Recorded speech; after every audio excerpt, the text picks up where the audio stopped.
Welcome to Spoonless Videos. In this episode, we're going to be working on a Mini Cooper Model S. Now, this isn't my shopping cart. This is Joel's little rickshaw that he picked up for a nice pretty penny with broken struts. The vehicle may or may not have had an incident with a pothole. Nevertheless, we have some Coney yellows that are ready to make it better. Now, Joel's what some might call a nerd. What does that mean? That means he doesn't really know his way around the car like he should, you know, being a red-blooded American and all. But luckily, he's got me here to help him. Now, I've never done a set of struts before, but we're going to figure it out. Let's have it. The first thing that needs to be done is you need to disconnect the drop link from the strut. Or, alternatively, you can cut it off or disconnect it from the sway bar, whichever's easiest. In the past, I have seen these things all seized up and covered in salt and rust, and sometimes they need to be cut off. Joel's car, fortunately, has not been driven in the winter. It has barely been driven in the rain. It has very little rust. The drop link fasteners are rather clean. We're able to just unscrew them. It takes quite a bit of finagling to get them to unscrew, even though they're in good condition. So your mileage may vary. You might end up having to grind them off or cut them off, something like that. Yep, right here. Okay. Cool. Need it? I'm going to use this. Then you have to unbolt the steering knuckle from the strut, which is just undoing one pinch bolt. You're going to need a breaker bar and, yeah, a lot of elbow grease. Or, alternatively, an impact gun. Remember to always use a soft mallet or a block of wood to persuade stubborn fasteners.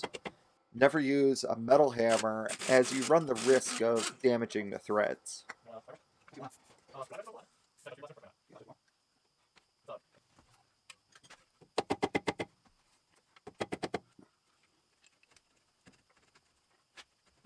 Now that we've undone all the giblets down below, we can just take these last 3 bolts off and the strut should just fall out. There's all different kinds of spring compressors out there, but we're just using the cheap ones that you can borrow from, you know, your local auto store. If you're doing this kind of job on a bigger vehicle like a truck, you're going to want to be a lot more careful than we are, but these little tiny dinky springs can't really do too much damage.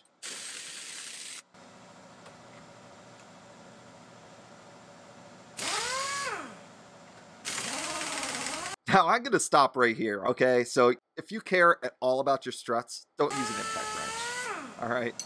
But these struts are bad. They're just bad. So we don't care. Once you unbolt the top of the strut, just take everything off and keep track of the order that everything comes off in. I gum out. And we're spraying it into the bearing in here. The whole idea here is to not only clean out what's on the outside, but we also have to get in between each one of these bearing balls. And there are 2 sides, so we're going to have to spray in here too, and eventually we're going to have to use some paper towel. But for now, I'm just trying to take some of the big stuff off on the top.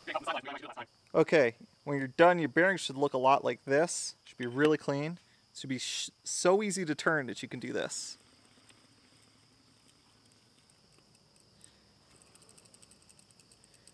And now it's time to pack it up with grease.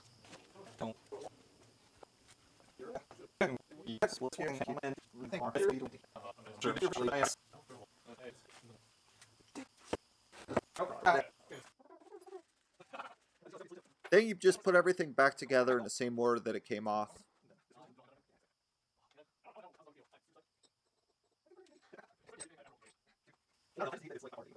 It's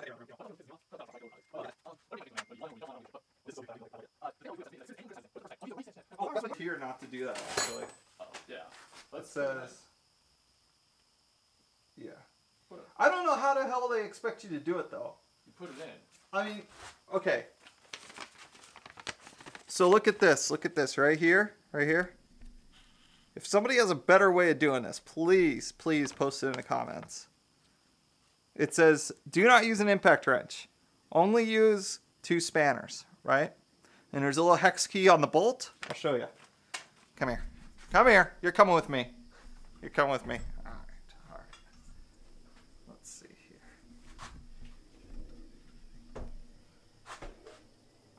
Look at this. There's a hex surface right here. I know there's grease on it, but there's a hex surface right below this tab, right above the threads, okay? I don't know if that's going to show up. But there's a hex surface right here, and you got your nut. Okay, how am I supposed to fit a crow's foot or any other kind of spanner type of wrench in there? Like, it's not possible. You have to use a socket head. So, I don't know. I'm going to do the torquing once it's in the vehicle, and I'm going to be extra careful. But other than that, I don't really know how else to do this safely following the instructions. So that's my little rant. Now, to elaborate on what I just said, that nut that I just showed you, that needs to be torqued to a specific value. Normally, you would just put a deep well socket over, you know, the bolt. But in this case, you need to use another spanner to hold the piston from spinning. Because if you spin the piston, you might damage the strut. There's no way to get a crow's foot in there, though, which is what you would need to do this job properly. So I'm going to have to just use a socket and be careful if I see the piston spinning to just stop. Right back here, there's a little tab.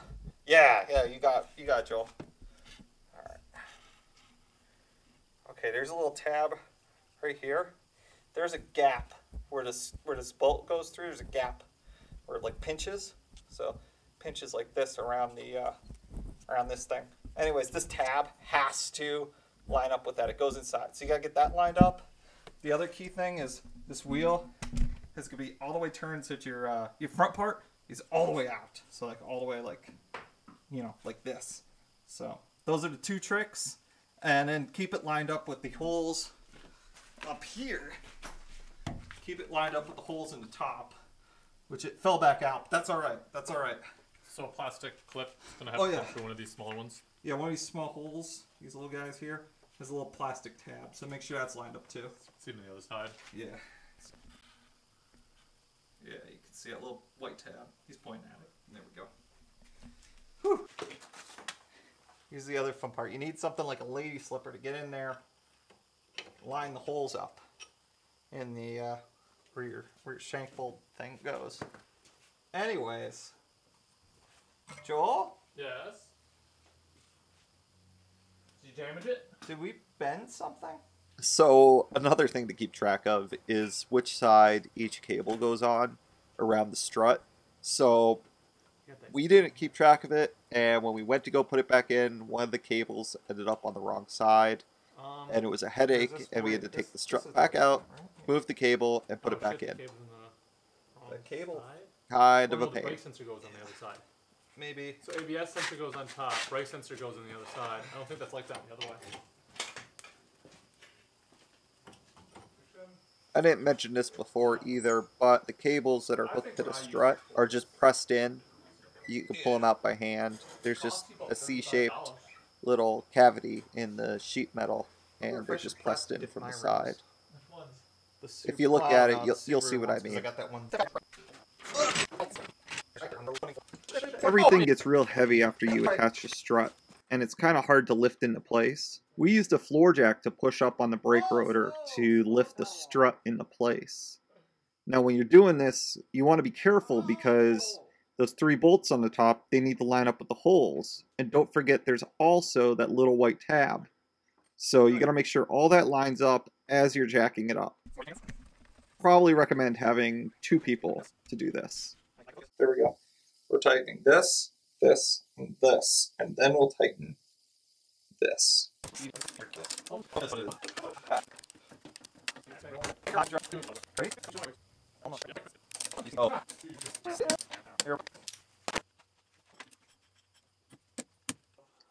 And the last thing to do is just reattach that drop link. Now remember, when you're done, you want to get a front end alignment, because you did mess with the steering and suspension a little bit there, so there might be some adjustments that need to be made. I would still recommend getting it aligned. I mean, you could not get them aligned if you don't care about performance or tire wear.